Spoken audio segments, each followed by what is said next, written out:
Welcome to Aarvadeva YouTube channel. எனது சிவபெருமானுக்கு ஆணவமா? சிவபெருமானிடம் ஆணவம் என்பதே கிடையாது. அவன் ஏழை பங்காளன். தனது அடியாருக்காக பிட்டுக்கு மண் சுமந்து பிரம்படி விட்டவன். பன்றிக்கு பன்றியாக மாறி பால் கொடுப்பவன். குருவிற்கு முக்தி கொடுப்பவன். பானபத்திரருக்காக விறகு வியாபாரம் செய்பவன். அபிஷேக பாண்டியனுக்காக மரகதம் விற்றவன்.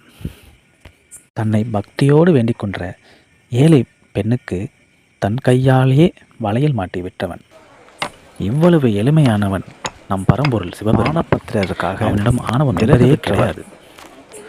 தான் என்ற அகங்காரமும் கிடையாது. ஆனால் ஆணவமாக இருப்பவனை அவன் அடிக்காமல் இருக்கவே மாட்டான். அவன் முன் நான் என்ற திமிரோடு போனால் உங்களை நசுக்காமல் விடவும் மாட்டான். முயலகன் மாதிரி முதுகில் ஏறி மிதிப்பான், ஆடுவான்.